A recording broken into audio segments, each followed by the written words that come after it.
31 years of marriage, and the thing nobody tells you about losing your wife isn't the paperwork, though there is a lot of paperwork. It isn't even the silence, though the silence is its own kind of weight. It's the small mechanical betrayals of muscle memory. I reached for my phone to text Nora that I'd be home late from the shop 3 days after her funeral. I typed half the message before I remembered. I sat in my truck in the parking lot of Ferguson's Hardware on Route 9 in Bozeman for 11 minutes, holding a phone with half a text in it and nowhere to send it. My name is Arthur Benn. I have owned and operated Benn Woodcraft for 26 years, a custom furniture and cabinetry shop on the east side of Bozeman, Montana. The work is slow and physical and requires the kind of focused attention that I have always found to be the most honest form of rest. You cannot think about anything else when you are cutting a mortise joint. The wood requires everything you have, and in return, it gives you something you shaped with your own hands. It is not a glamorous business. It is a good one. Nora was not a woodcraft shop. Nora was the kind of woman who walks into a room and immediately understands its architecture. Not the walls and the ceiling, but the social architecture. Who is uncomfortable, who is performing, who is genuinely at ease, and why. She did this effortlessly and without calling attention to it. She had been a licensed occupational therapist when we met, and she worked in that field for the first 12 years of our marriage. And then she shifted, gradually and then decisively, into what she called consulting work. Patient advocacy at first, then organizational consulting for healthcare systems, then, as she put it, broader work she wasn't always able to describe in full at the dinner table. I didn't push. That was our arrangement, arrived at not through a formal conversation, but through the accumulated understanding of people who have been paying attention to each other for a long time. She told me we were stable. She told me she was doing nothing she was ashamed of. She told me the work mattered and that she was good at it. I believed all three things because in 28 years of evidence, she had never given me a reason not to. She died on a Wednesday morning in March. Not dramatically. A stroke, sudden, while she was having coffee at the kitchen table. She was 59. The paramedics were there in 6 minutes. 6 minutes was not fast enough. Our son Owen drove up from Billings. Our daughter Petra flew in from Portland with her husband, a decent man named Theo, who handled the logistics of those first days in the careful, competent way of someone who understands that practical help is its own form of love. My brother Dale came from Missoula. People brought food. The refrigerator filled up with casseroles I didn't eat. I made coffee I didn't drink. The funeral was the following Monday. Nora had more friends than I had mapped. I knew her well, or believed I did, and still there were people at St. James Lutheran who I had never met who spoke of her in ways that were specific and warm and clearly real. A woman named Cecilia who had worked with Nora on a hospital project in Helena 12 years ago. 2 men, in their 40s, from somewhere in the healthcare consulting world, who stood together near the back and were visibly moved. A retired judge who said Nora had helped him understand something he hadn't understood before, and declined to elaborate further when I thanked him afterward, but pressed my hand and held it for a long moment. I filed it all away. Grief does that. It takes things you don't have bandwidth process and takes things you don't have bandwidth to process and puts them in a drawer you'll open later. 11 days after the funeral, a man named Everett Crane came to my door. He was 64 with the build and bearing of a man who had spent his career in professional settings that required him to be trusted quickly. Gray suit, careful posture, briefcase in one hand. He introduced himself as a notary and estate administrator. He said he had been trying to reach me, but understood I had not been in a state to attend to messages. I hadn't. I let him in. He sat at my kitchen table, the same table where Nora had been drinking her coffee 11 days earlier, and he opened his briefcase and removed a folder. Inside the folder was a deed, a key, and a document with a notary's seal. Your wife retained me 18 months ago, Everett said, to administer a specific asset transfer in the event of her death. The transfer executed automatically. No probate is required. The asset is titled directly to you as of the date of her passing. I looked at the key, a standard commercial key, bronze-colored with a tag attached. The tag had a street address handwritten on it in Nora's handwriting. The handwriting alone did something to me I wasn't prepared for. Nora's handwriting, I said. not a question. She prepared the tag herself, Everett said. Her instructions were specific about that. What's the address? He placed the deed in front of me. A property on Cottonwood Lane in Bozeman. A workshop unit, he explained. Approximately 2,400 square feet, in a small commercial and studio complex called the Millyard, purchased by Nora 6 years ago under a sole member LLC.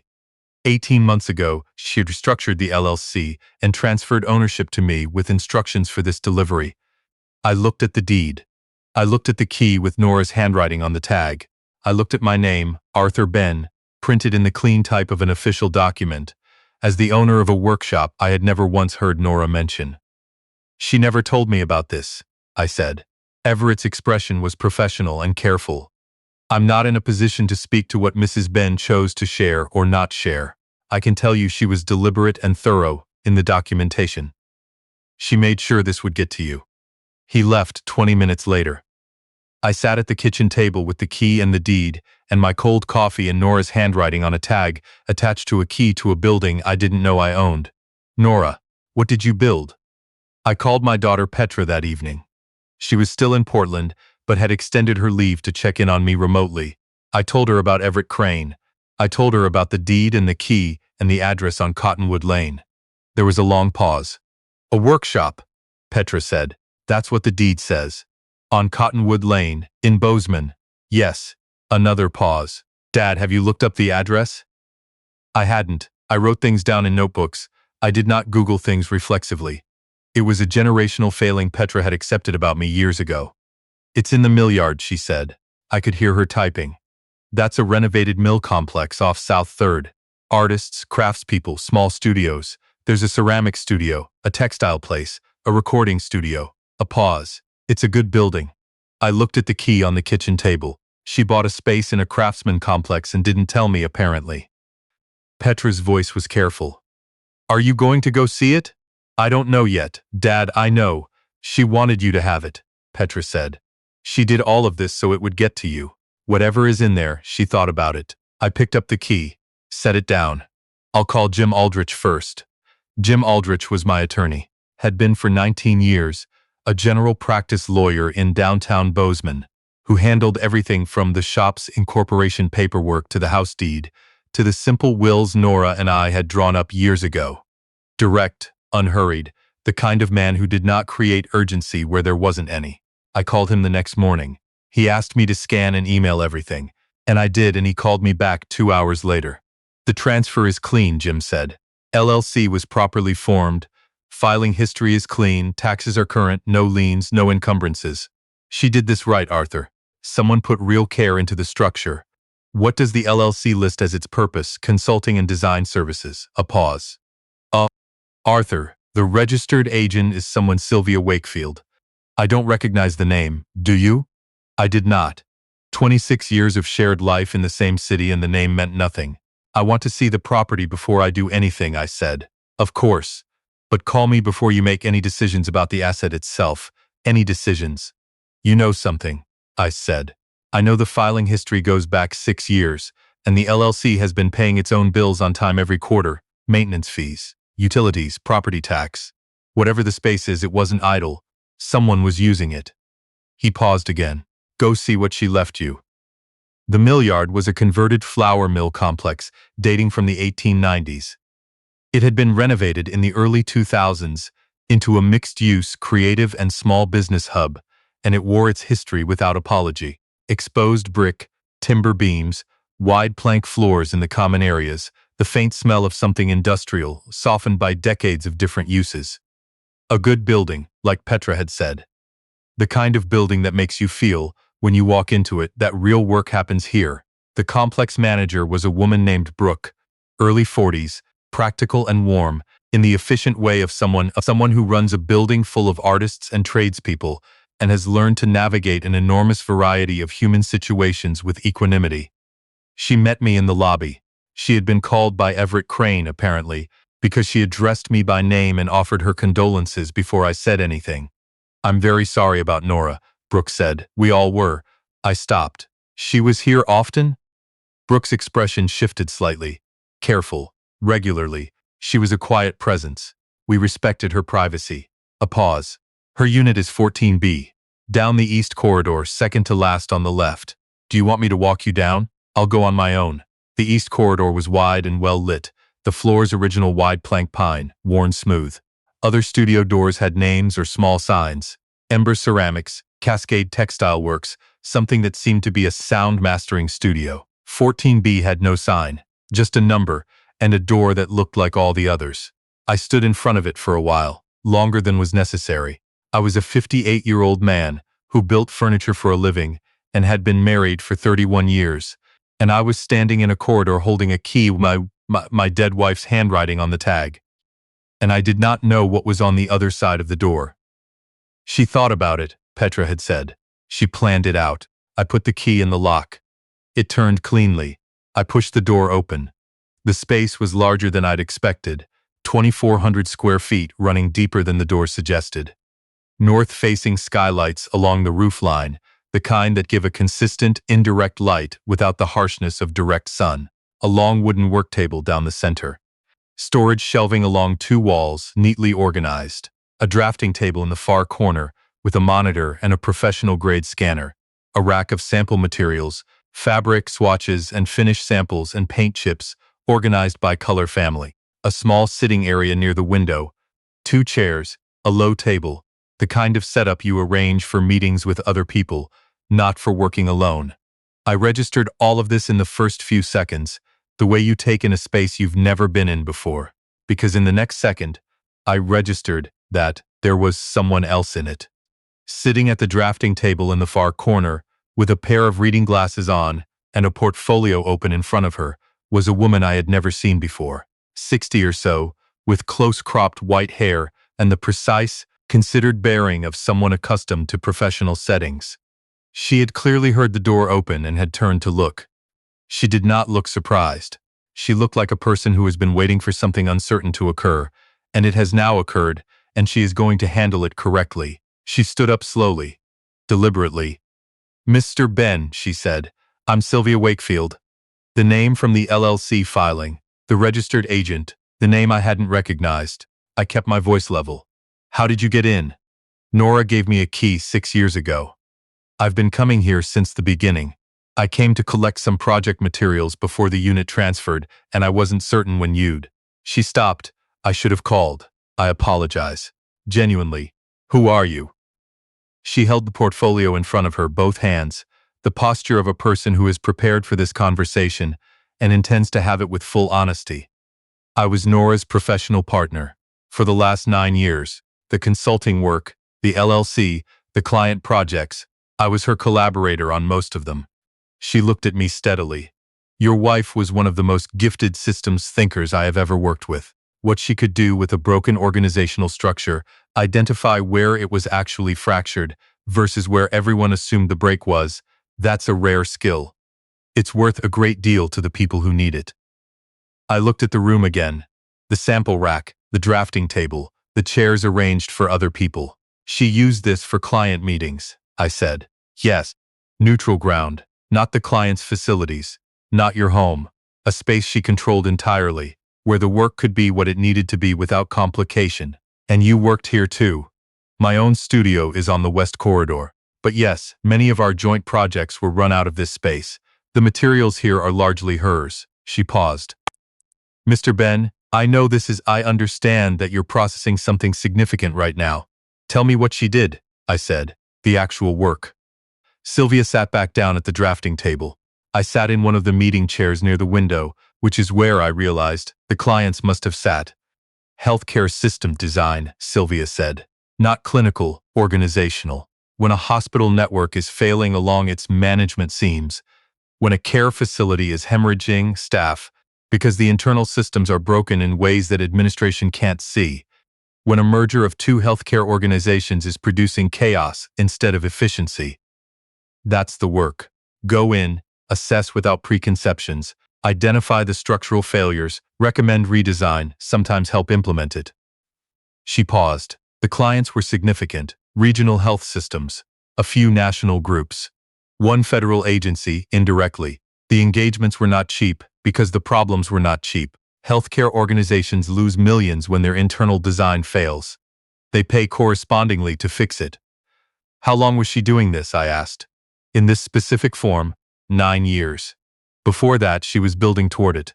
The OT background was foundational. She understood how humans move through systems, physically and organizationally. She was ahead of most consultants in the field because she came to it from the human body outward, not from the org chart inward. I looked at the materials rack, the fabric swatches and finish samples. Why the design materials? That's not organizational consulting. Sylvia's expression shifted slightly. Something like affection. Nora had a theory that space design and organizational design are the same problem at different scales. She started incorporating environmental redesign recommendations into her engagements about 5 years ago. The way a nursing station is arranged affects staff behavior. The way a break room is located affects retention rates. She was right about it, and clients started requesting it specifically. She looked at the rack. She sourced materials the same way you would. She took it seriously. I sat with that for a long moment. Nora, who had watched me work with wood and joinery and material selection for 30 years, had built her own version of that attention in a different domain and never mentioned it to me. She talked about your work, Sylvia said quietly. She said you understood that the material is part of the design, not separate from it. She applied that idea to her own practice. I did not have anything to say to that immediately. I looked at the north-facing skylights.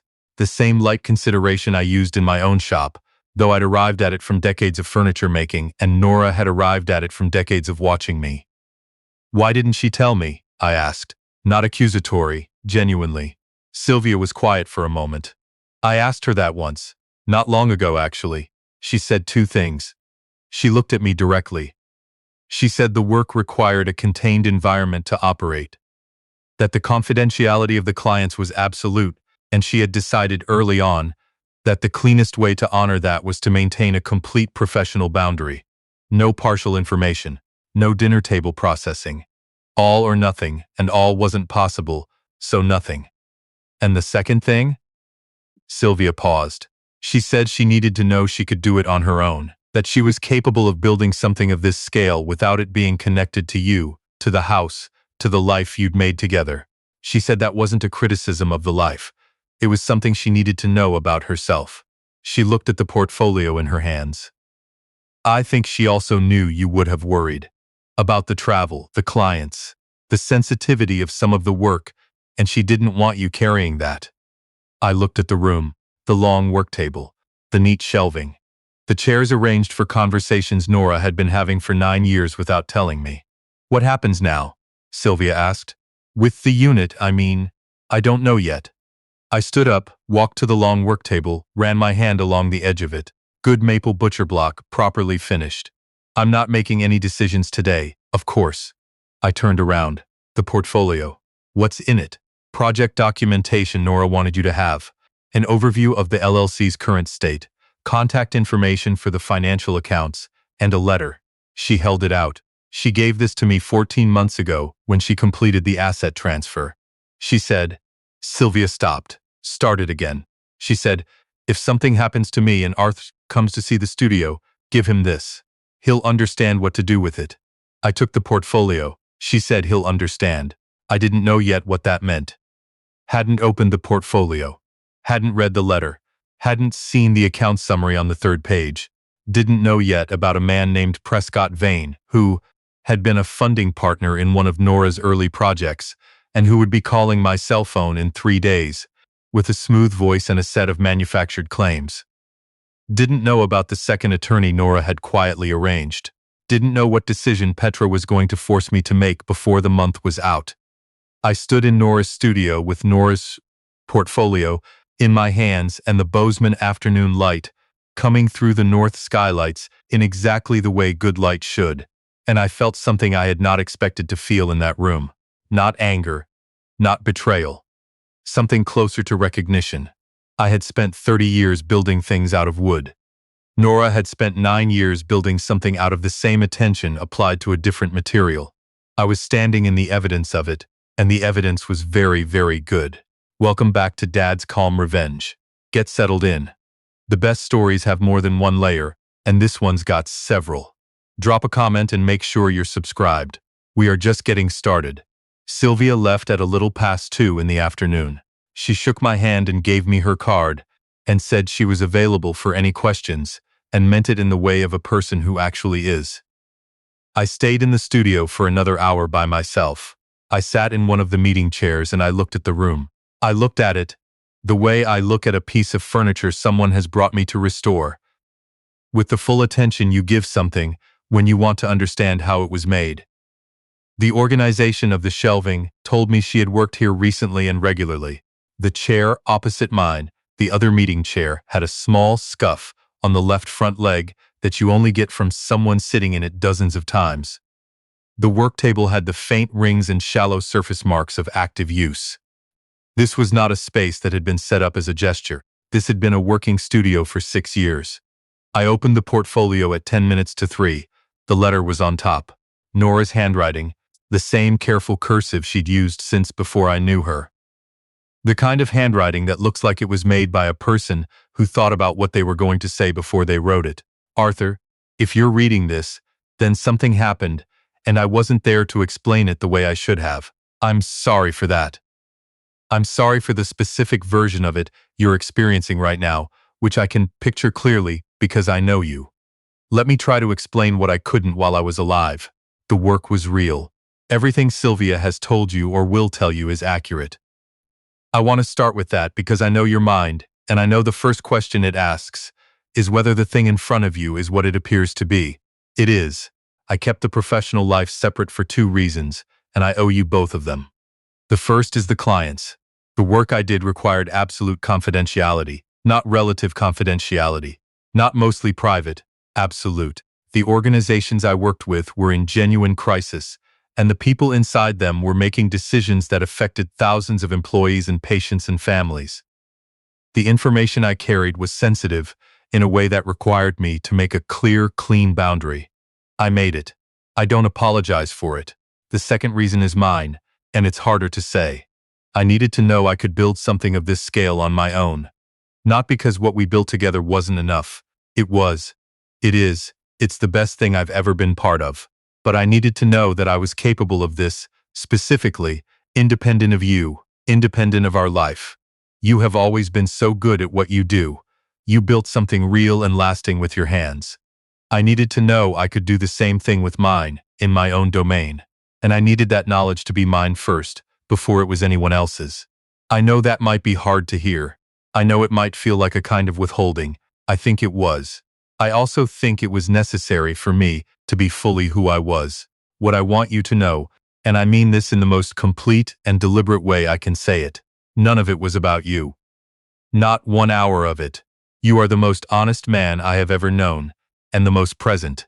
You gave me the stability to build something, and I built it, and I wanted you to have it when I was gone. Now the practical things, because I know you and I know you need them. The LLC summary is on page 2. The accounts are detailed on page 3. Jim Aldrich has a sealed envelope from me. Call him from the studio if you can. It matters where you call from. The studio itself is yours to do with as you choose. There is one more thing on page 4. Please read it carefully before you do anything else. I loved you every day of this, Arthur. The complicated days and the simple ones. You were always worth coming home to. Nora. I read it twice. Then I sat with it for a while. She chose, I thought, every day of those 31 years. The compartments didn't change that. The studio didn't change that. She built something of her own, and she made sure it landed in my hands. I turned to page 4. It was 3 short paragraphs. The first identified a man named Prescott Vane, a private investor who had provided seed capital for one of Nora's early engagements 9 years ago, in exchange for a minor profit share arrangement in her LLC for a defined term. The arrangement had been properly documented. Prescott had received his agreed returns over the course of 4 years, after which the arrangement had terminated per its own terms, with his acknowledged signature on the closing document. The second paragraph said, Prescott is going to contact you. He may claim the termination was improperly handled, or that he retains an interest in the LLC's current assets. He does not. Walter Gaines, Nora listed an attorney in Billings I didn't know, has the complete documentation. Do not negotiate with Prescott directly. Call Walter first. The third paragraph said, Prescott is a man who relies on the assumption that grieving person won't have access to the paperwork. He has done this before. He will be wrong about you for the same reason people are often wrong about quiet people.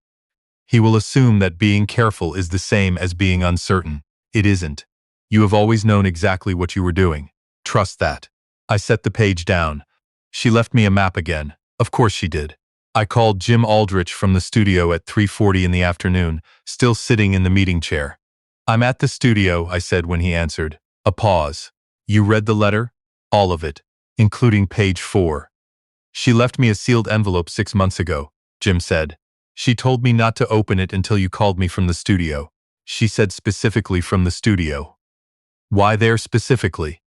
She said if you called from there, it meant you'd seen the room, you'd read the letter, and you'd processed enough to handle what I have. She was calibrating the delivery. A pause. Arthur, when you look at page 3 of that portfolio, sit down first, I mean that. I was already sitting. I turned to page 3. The page had a financial summary of the LLC, 9 years of engagements, revenue figures by year, expense accounts, current balance across holdings. I looked at the bottom line. I looked at it a second time. Jim, I said. Yes, this is what I think it is.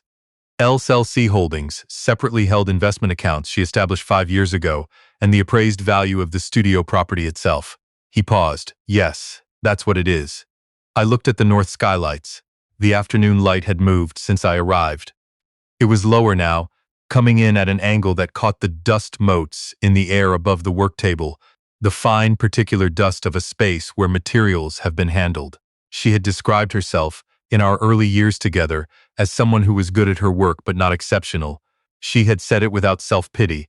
As a matter of fact, the way she described most things. She had apparently been wrong. What do I do? I asked. First, contact Walter Gaines today if possible. I can get you his direct number. Second, don't make any decisions about the LLC or the property until you've spoken to him. Third, Jim stopped. Then, she planned this thoroughly, Arthur. Every exit. You're going to be okay. Prescott Vane called my cell phone the following afternoon. I was in my own shop, at the bench, doing the kind of repetitive finish sanding that I do when I need to think. His voice was warm and practiced, the voice of a man who has made a career of being trusted quickly by people he has just met. He expressed condolences. He mentioned a long-standing professional relationship with Nora. He said there were some matters from that relationship that he would very much like to discuss at my earliest convenience. I let the message finish. I forwarded it to Jim and to Walter Gaines, whom I had called the previous evening, and who had walked me through the Prescott Vane documentation in 45 efficient minutes over the phone. Then I called Prescott back. Mr. Benn, he said, the warm voice again, thank you for returning my call. I know this is a difficult time and I don't want to add to it. I just want to make sure that Nora's estate is handled in a way that honors all of her existing commitments. Prescott, I said, I have a name for you. Walter Gaines, in Billings. He has the complete documentation from your arrangement with Nora, including the closing agreement with your signature on it. I'm going to give you his number now. A pause. The warmth in his voice recalibrated. I'm not sure what documents you may have been shown, but the situation is somewhat more. Walter Gaines, I said, and read him the number. Have a good day. I hung up and went back to the sanding. Nora, I thought, you really did map every exit. I told Owen and Petra that evening on a video call, both of them together on the screen, Owen at his Billings kitchen table, Petra on her Portland couch with Theo visible in the background doing dishes. I told them about the studio, about Sylvia Wakefield, about the nature of the work, about the letter, about Prescott Vane, and the one phone call that had resolved it. I did not tell them the number on page 3 until I had told them everything else. I wanted them to have the shape of the thing before they had the dimensions of it. When I told Owen the figure, he was quiet for a very long time. Dad, he said finally, Mom was doing all of that for 9 years in this form. She was building toward it for longer. Petra had been quiet through most of the call. She did her deepest processing in silence, always had a quality she shared with Nora. Now she said, she gave you the studio specifically. Not the accounts. Not the LLC documentation. The studio first, yes. Petra looked at the camera directly. She knew you. She knew that the number on page 3 would be an abstraction until you had stood in the room. She knew you needed to understand it as a physical thing, as a made thing, before you could believe any of the rest of it. I thought about the long work table with the maple butcher block surface, the organized shelving, the north-facing skylights. Yeah, I said. That's right. Are you going to keep it? I thought about the portfolio sitting on my workbench at home. About the letter I had read 3 times now. The 4th read at 2 a.m. the previous night, when I couldn't sleep. About Nora's handwriting on the tag of a key she had prepared so that I would find the studio in her own hand, literally, when she was gone. Not ready to decide yet, I said, but I don't think I'm selling it. Owen looked at me. What would you do with it? I thought about the meeting chairs, about the fact that the space was set up for work, about the sample rack and the drafting table and the specific light. I don't know yet, I said, but it was a working space. Nora would have wanted it used. 2 weeks later, I was back in my shop on the east side of Bozeman, when Walter Gaines called to tell me that Prescott Vane had retained an attorney of his own. The attorney had reviewed the documentation, and the attorney had advised Prescott not to pursue the matter further. Prescott would not be contacting me again. I set down the chisel I was holding and looked out the window of my shop at the February sky, which in Montana at that hour is the particular blue that exists nowhere else, very high and very clear and entirely indifferent to anything happening below it. I had a text from Petra. Theo and I are thinking about coming to Bozeman in April. Could stay at the studio if that works. I replied, let's plan on it. I picked up the chisel and went back to work. I teach nothing. I build things. I hot up. Always believed that the most honest statement a person can make about themselves is the thing they make with their hands, and that the quality of that thing tells you more about who they are than anything they say about themselves. What I know now, standing on the other side of this, is that Nora believed the same thing and applied it to a different material. She built something in the spaces of our life, in the early mornings before I was up, and the evenings when I thought she was reading, in the business trips that were real business trips, in the careful attention she paid to broken things and how to fix them, which was, I understand now, both her work and her nature. She built something extraordinary, and she left it in my hands with the same confidence she had in everything she ever did. My friend Dale came for dinner the second Friday after I returned to the shop. We ate at the kitchen table with a bottle of decent Montanon Red I'd been saving for a reason that was no longer the reason I'd expected. And we talked about Nora the way you talk about someone when the acute grief has moved into something more livable but still very present. You all right? Dale asked. I thought about how to answer that. About the studio on Cottonwood Lane, which I had been back to twice now. About the letter in Nora's handwriting that I kept in the portfolio on my desk. About Prescott Vane, who had made 1 phone call and received 1 phone call and had not been heard from since. About the number on page 3, which I was still in the process of understanding as something real and not theoretical. About Owen, who had driven up from Billings last weekend and sat with me in the studio for 2 hours and hadn't said much but hadn't needed to. About Petra coming in April. About a woman who had walked into a room in 1993 at a Montana State continuing education mixer and had understood its architecture immediately, and who had looked at a furniture maker standing near the back with a plate of food he wasn't eating and had walked over and said, simply, "You look like someone who builds things." And I had said, "I do. What do you build?" And she had thought about it for a long moment and said, "I'm still finding out." And I had thought, at the time, that it was a strange answer. It was the most accurate thing she ever said to me. "Yeah," I told Dale. "I think I am." He raised his glass. I raised mine. Outside, Bozeman was doing its early spring thing, the shoulder season between the last hard cold and the first real warmth, the kind of weather that doesn't commit to anything, that could go either way on any given day. Nora had always said that was her favorite time of year in Montana. The not yet. The potential of it. I understood that differently now. She had spent 9 years building something in the not yet, in the spaces between what people could see, and she had done it with the care and the patience and the material honesty of someone who had paid attention to a furniture maker for 30 years and had understood something essential about what it means to build a thing that lasts.